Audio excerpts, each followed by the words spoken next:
Hello बच्चों, आज हम लोग जनरल ऑर्गेनिक केमिस्ट्री जिसे शॉर्ट फॉर्म में क्या कहते हैं, जीओसी के बारे में पढ़ेंगे। जो आपकी जीओसी है या आपके 10th 11th और 12th तीनों क्लास के लिए क्या भैया इंपॉर्टेंट है। इसमें से कुछ टॉपिक है, जैसे जीओसी की बात की जाती है इसमें से जो आपके आईपीएससी नॉमेनक्लेचर हुआ 10th के लिए। उसके बाद बाकी जो जीओसी के बचे हुए चैप्टर हैं, जो टॉपिक है, जैसे बात की जाती है रिएक्शन मैकेनिज्म, आइसोमेरिज्म, ये जो आपके प्रोसेस हैं वो किसके लिए 11th और 12th के लिए बहुत ही ज्यादा इंपॉर्टेंट है।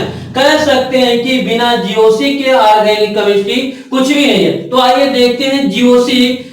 जो जीओसी होती है उसमें आप क्या क्या पढ़ेंगे। पहले तो उसमें पढ़ेंगे इंट्रोडक्शन ऑफ ऑर्गेनिक केमिस्ट्री, उसके बाद हम पढ़ेंगे रिएक्शन मैकेनिज्म और उसके बाद आइसोमेरिज्म हम लोग पढ़ेंगे। तो देखिए आज केमिस्ट्री के बारे में इंट्रोडक्शन ऑफ केमिस्ट्री।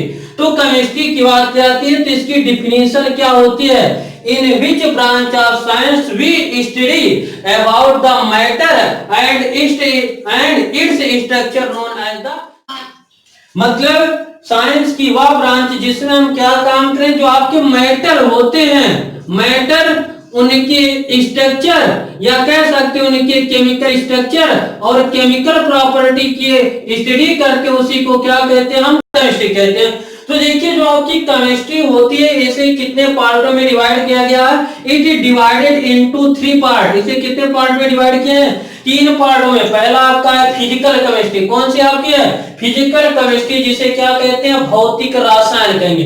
दूसरी आपकी इनऑर्गेनिक केमिस्ट्री। कौन सी है, इनऑर्गेनिक केमिस्ट्री, जिसे हम क्या कहेंगे, अकार्बनिक रसायन। और तीसरी हमारी कौन सी है, ऑर्गेनिक केमिस्ट्री, जिसे हम कौन सी रसायन कहेंगे, कार्बनिक रसायन कहेंगे। तो देखिए अगर बात की तो फिजिकल केमिस्ट्री जो आपकी होती है, कौन सी फिजिकल केमिस्ट्री जो आपकी होती है, इसमें किसकी स्टडी करते हैं।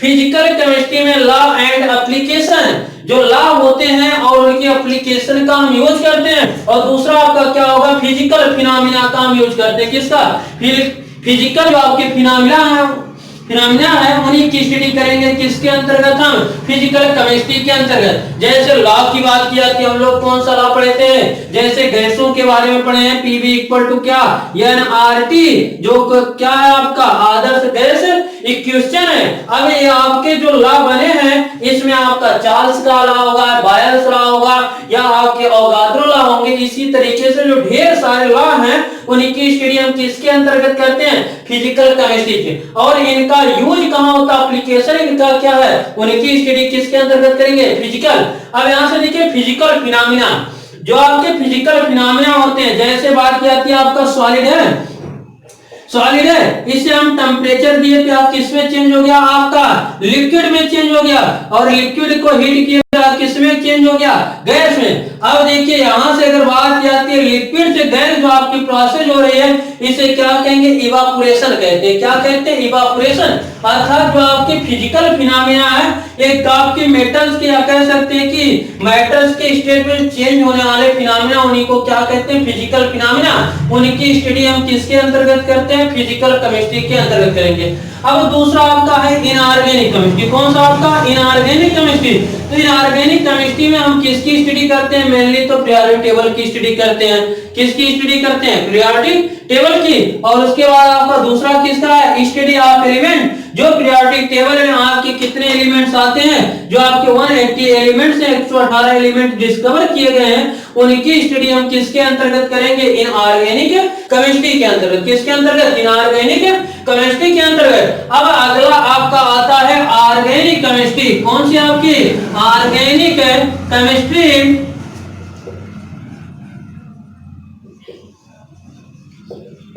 ऑर्गेनिक केमिस्ट्री, तो देखिए ऑर्गेनिक केमिस्ट्री में हम किसकी स्टडी करते हैं, we study in organic chemistry about the carbon and its compound. हम किसके बारे में स्टडी करेंगे, कार्बन और उनके यौगिकों के बारे में। जीओसी में हमें मेनली किस केमिस्ट्री के बारे में पढ़ना है, जीओसी में मेनली हमें ऑर्गेनिक केमिस्ट्री के बारे में पढ़ना है। तो आइए देखते हैं history of organic compounds. Organic compound की हिस्ट्री क्या होती है। तो देखिए अगर ऑर्गेनिक कंपाउंड के हिस्ट्री की बात की जाती है, the compounds obtained directly or indirectly from the living organism known as the organic compounds। मतलब कि ऐसे कंपाउंड जो क्या हो डायरेक्टली और इनडायरेक्टली किससे मिले, आपके लिविंग ऑर्गेनिज्म से मिले, उन्हीं को क्या कहेंगे हम लोग, ऑर्गेनिक कंपाउंड। अब एग्जांपल में बात की जाती है तो आपका क्या काम हो, जैसे अगर बात की जाती है प्रोटीन हुआ, क्या हुआ आपका प्रोटीन। ये जो आपकी प्रोटीन है इसे कहां से हम ऑब्टेन करते हैं, ये आपके प्लांट और एनिमल से। किससे, आपके प्लांट और एनिमल दोनों से ऑब्टेन हो रही है कि नहीं, चाहे वो आपकी डायरेक्टली हो या क्या हो आपकी इनडायरेक्टली हो। कहां से हो, डायरेक्टली हो और इनडायरेक्टली हो, अगर उनसे ऑब्टेन हो रहा है तो उसे क्या कहेंगे, ऑर्गेनिक कंपाउंड्स कहेंगे। फिर से सुनिए, ऑर्गेनिक कंपाउंड्स की हिस्टोरिकल डिफिनेशन क्या थी, विच कंपाउंड्स या द कंपाउंड्स ऑब्टेन्ड डायरेक्टली और इनडायरेक्टली। क्या कहो, उससे हम या तो डायरेक्टली प्राप्त करें या इनडायरेक्टली किससे, लिविंग ऑर्गेनिज्म से प्राप्त करते हैं, उसे क्या कहते हैं, ऑर्गेनिक कंपाउंड कहते हैं। तो देखिए ऑर्गेनिक कंपाउंड्स के बाद अगला आपका जो आता है history of inorganic compounds. Inorganic compounds की हिस्ट्री, अकार्बनिक पदार्थों की क्या हो जाएगी, हिस्ट्री की बात की जाती है। तो देखिए ये आपका पूरा सेंटेंस यही रहेगा कि द कंपाउंड्स ऑब्टेन्ड डायरेक्टली और इनडायरेक्टली फ्रॉम, कहां से, अब आपका यहाँ पे लिविंग था तो यहाँ पे हम क्या लिखेंगे भैया, नॉन लिविंग लिखेंगे। क्या लिखेंगे, नॉन लिविंग। किससे, आपके non living organism known as the inorganic compounds, which compounds obtained directly or indirectly from non-living organisms known as the inorganic compounds। कौन से कंपाउंड जिन्हें क्या कहेंगे, इनऑर्गेनिक कंपाउंड। बात क्लियर है, ऑर्गेनिक कंपाउंड्स को हम कहां से ऑब्टेन करेंगे, उसे लिविंग से, कम किससे, लिविंग से, ऑर्गेनिज्म से। जबकि अकार्बनिक या इनऑर्गेनिक कंपाउंड को हम कहां से ऑब्टेन करेंगे, या नॉन लिविंग से। तो देखिए अगर नॉन लिविंग की बात की जाती है, जो आपकी रॉक होती है, चट्टाने होती है, कौन सी, आपके जितने भी रॉक हुए या कह सकते हैं जो चट्टाने होती हैं, उनसे आपका CaCO3 मिलता है। क्या मिलता है, CaCO3। इसे क्या कहेंगे हम, कैल्शियम कार्बोनेट कहते हैं। क्या कहते हैं, कैल्शियम कार्बोनेट कहते हैं। जो आपका कैल्शियम कार्बोनेट है ये आपका कौन सा सब्सटेंस है या किस तरह का कंपाउंड है, ऑर्गेनिक की इनऑर्गेनिक, ये आपका इनऑर्गेनिक कंपाउंड। कौन सा, इनऑर्गेनिक कंपाउंड है। अब अगले में बात की जाती है, जैसे यहाँ से आपका क्या हो गया, ये HCl हो गया, हाइड्रोक्लोरिक एसिड, ये भी आपको क्या, इनऑर्गेनिक कंपाउंड है। तो एक बार डिफिनेशन फिर से सुनते हैं ऑर्गेनिक और इनऑर्गेनिक की। तो ऑर्गेनिक कंपाउंड होती है द कंपाउंड्स ऑब्टेन्ड डायरेक्टली, कहां से भैया, डायरेक्टली और indirectly from the living organism known as the organic compounds. Example में आपका क्या हो जाएगा, प्रोटीन होगा, फैट होगा या लिपिड होंगे। जबकि ऑर्गेनिक की बात की जाती है द कंपाउंड्स ऑब्टेन्ड डायरेक्टली और indirectly from non living organism known as the inorganic compounds. Example में आपका क्या हो जाएगा, जो राख होते हैं, चट्टाने होती हैं, उनसे क्या प्राप्त होता है, CaCO3, या आपका इनऑर्गेनिक का। जैसे अगर बात की जाती है आपके सी की, समुद्र की, तो उसमें क्या प्राप्त होता है आपका NaCl, सोडियम क्लोराइड, या इसी को क्या कहते हैं, साल्ट कहते हैं। ये आपका किस तरीके का सब्सटेंस है, ये आपके इनऑर्गेनिक सब्सटेंस। कौन सा, अकार्बनिक सब्सटेंस है। ये थी history of organic and inorganic compounds की। तो देखिए history of organic and inorganic compounds के बाद अगली जो हमारी थी हाइपोथेसिस आती है ऑर्गेनिक कंपाउंड्स के बारे में, क्योंकि जीओसी में हमें मेनली किसके बारे में पढ़ना, ऑर्गेनिक केमिस्ट्री और उनके कंपाउंड्स के बारे में। तो देखिए हाइपोथेसिस क्या थी, बर्जीलियस हाइपोथेसिस। किसकी hypothesis, Berzelius, John Jacob Berzelius थे, उन्होंने एक हाइपोथेसिस दी थी जिसे कौन सी, बर्जीलियस हाइपोथेसिस या विटल फोर्स हाइपोथेसिस कहते हैं। कौन सी, विटल फोर्स हाइपोथेसिस, जिसे हिंदी में कौन सा सिद्धांत कहते हैं, जैववाद सिद्धांत कहते हैं। कौन सा सिद्धांत, जैववाद सिद्धांत या जैववाद परिकल्पना कहेंगे। तो देखिए बर्जीलियस साहब ने क्या बताया, nature mysterious force which efforts on plants and animals and their products were organic compounds। मतलब जो नेचर की मिस्टीरियस पावर होती है, क्या होती है? नेचर की मिस्टीरियस पावर जो होती है उनके द्वारा जो बनाए गए प्लांट्स हो, एनिमल्स होते हैं और उनके जो प्रोडक्ट होते हैं वो क्या कहलाते हैं? Organic compound.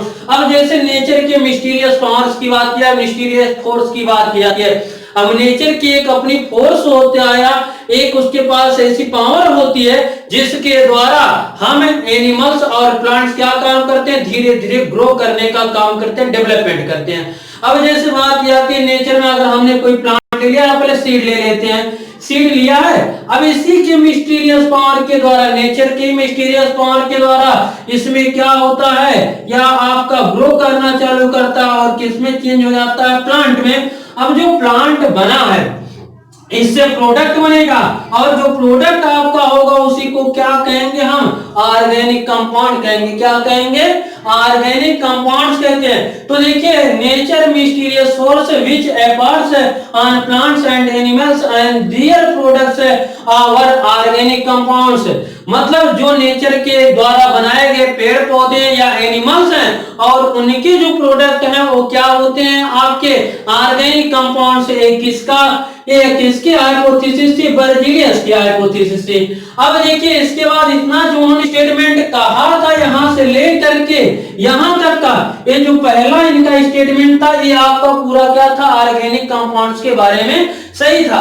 अब देखिए अगला स्टेटमेंट उन्होंने क्या किया कि organic compounds can not be prepared artificially.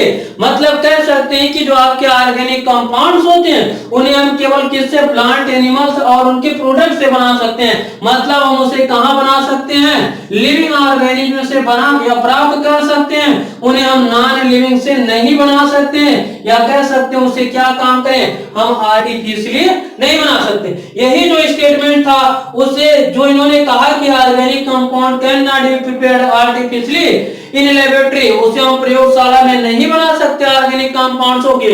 इसी थ्योरी के कारण क्या हो गया? इनका पूरा का पूरी हाइपोथेसिस क्या हो गई? गलत हो गई। क्योंकि इसके बाद आपके कौन आए थे? बोहलर आए। बोहलर हाइपोथेसिस में बताया गया कि जो बोहलर थे उन्होंने क्या काम किया? अमोनियम साइनेट को गर्म किया। अमोनियम साइनेट को गर्म करने के बाद इन्होंने क्या बनाया था? यहां से आर्टिफिशियली अमोनिया बनाया था। क्या बनाया था? अमोनिया बनाया था, जिससे इनकी यह थ्योरी क्या होती है? गलत होती है। तो हम बर्जीलियस हाइपोथेसिस के बाद अगली जो हाइपोथेसिस देखेंगे वह कौन सी होगी? बोहलर हाइपोथेसिस। तो देखिए बर्जीलियस हाइपोथेसिस के बाद आपकी बोहलर की हाइपोथेसिस आती है। बोहलर ने क्या काम किया? 1828 कुछ किताब में 1828 लिखा और कुछ में कितना लिखा गया? 1845 लिखा गया। तो देखिए अगर बात की जाती है बोहलर जो थे ये आपके क्या काम किए? इन्होंने जो बर्जीलियस की हाइपोथेसिस थी उसमें जो लास्ट पॉइंट उन्होंने बताया था कि organic compound can not be prepared artificially in laboratory. तो इन्होंने अमोनियम साइनेट को हीट किया। किसको हीट किया? NH4CNO को। किसको? Ammonium cyanate. ये आपका याद होना चाहिए क्या होता है उसका फॉर्मूला? NH4CNO। नाम क्या होता है? Ammonium cyanate. किसको हीट किया था? अमोनियम साइनेट को बोहलर ने क्या काम किया? हीट किया लेबोरेटरी में। इन्होंने क्या बनाया? यहां से NH2CO NH2 इन्होंने क्या बनाया भैया? यूरिया बनाया। क्या बनाया? यूरिया बनाया, जो कि क्या था आपका? ये आपका फर्स्ट ऑर्गेनिक कंपाउंड था जो किसे बनाया गया था? आर्टिफिशियली बनाया गया था। कह सकते हैं कि urea is the first organic compounds which prepared artificially in laboratory. अब देखिए यहां से जो आपके बोहलर थे इन्होंने ऑर्गेनिक कंपाउंड से ही किसको बनाया था? ऑर्गेनिक कंपाउंड से, ऑर्गेनिक कंपाउंड को। लेकिन इसके बाद आते हैं कोलवे। कौन आता भैया? कोलवे। कोलवे ने क्या काम किया? कोलवे ने यहां से इनऑर्गेनिक कंपाउंड से किससे? इनऑर्गेनिक कंपाउंड से किसको बनाया? था CH3COOH एसिटिक एसिड को बनाया था। किसको बनाया था? एसिटिक एसिड को बनाया था, जिससे प्रूफ हो गया कि जो बर्जीलियस की हाइपोथेसिस थी वो क्या हुई? रॉन्ग हुई। यहां से अगर बात की जाती तो बोहलर ने काम क्या किया? बोहलर ने लेबोरेटरी में अमोनियम साइनेट को हीट किया। अमोनियम साइनेट को हीट करने के बाद उन्होंने क्या बनाया था? यूरिया बनाया। क्या बनाया? यूरिया बनाया। और उसके बाद कोलवे आए। कोलवे ने क्या काम किए? इनऑर्गेनिक कंपाउंड से किसको बनाया? ऑर्गेनिक कंपाउंड से एसिटिक एसिड को बनाया। किसको बनाया? एसिटिक एसिड से, जिसके द्वारा इन दोनों साइंटिस्टों की जो हाइपोथेसिस थी, किसकी? बोहलर और कोलवे की, उसके बाद क्या होगी? बर्जीलियस की हाइपोथेसिस क्या होगी? आपकी रॉन्ग होगी। तो आइए देखते हैं modern definition of organic compounds. तो देखिए ऑर्गेनिक कंपाउंड्स का मॉडर्न डेफिनेशन की बात की जाती है तो उसकी डेफिनेशन क्या होगी? Modern definition of organic compound, modern definition या मॉडर्न ऑर्गेनिक कंपाउंड की बात की जाती है, ऑर्गेनिक कंपाउंड की। तो देखिए विच कंपाउंड्स या the compounds contain, the compounds contain mainly carbon and hydrogen such as या some as का oxygen, nitrogen, sulphur and hydrogen, known as organic compound. क्या कहेंगे उन्हें भैया?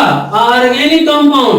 अब देखिए मॉडर्न ऑर्गेनिक कंपाउंड की डिफिनेशन क्या हुई कि कुछ कंपाउंड्स आपके the compounds contain mainly carbon and hydrogen, some as उसके साथ ही कुछ आपके क्या हो?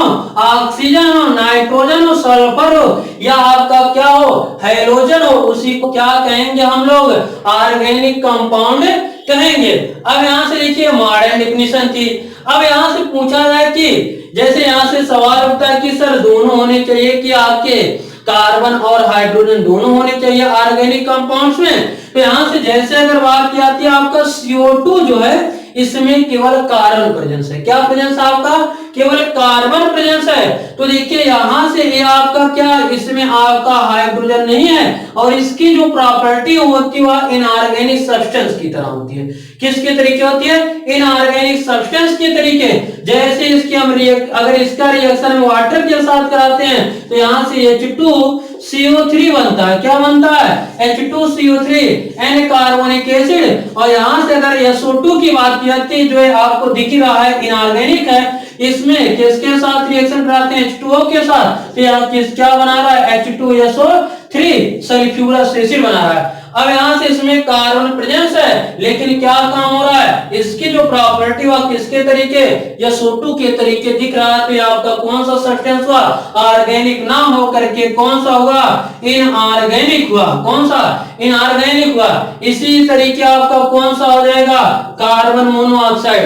अब अगर कार्बन मोनोऑक्साइड की बात की जाती है आपका ऑर्गेनिक है क्या इनऑर्गेनिक? तो आपका ये आपका कौन सा? इनऑर्गेनिक कंपाउंड्स है। इसी तरीके आपका CO3-2 कार्बोनेट आयन होता है जो किसके तरीके काम करता है? इनऑर्गेनिक के तरीके। अब देखिए अगला जो आपका अगले अगर एग्जांपल की बात की जाती है, यहां से कार्बन का एक बहुत अच्छा डेरिवेट मिलता है आपको। कौन सा? CCl4 carbon tetrachloride. कौन सा? Carbon tetrachloride. अब इसमें बताइए ये आपका ऑर्गेनिक है कि इनऑर्गेनिक कंपाउंड है? तो देखिए जो कार्बन टेट्राक्लोराइड है ये आपका कौन सा है? ऑर्गेनिक कंपाउंड है। कौन सा? ऑर्गेनिक कंपाउंड है। किस क्यों ऑर्गेनिक कंपाउंड्स है? क्योंकि जो आपका CCl4 बना है यह मेथेन के क्लोरीनेशन से बना है। किसके? मेथेन के क्लोरीनेशन से। मतलब मेथेन की रिएक्शन किससे? सनलाइट की प्रेजेंस में हम किससे कराते हैं? यहाँ से क्लोरीन से कराते हैं। तो यहाँ से आपका CCl4 प्लस आपका 4HCl बनेगा।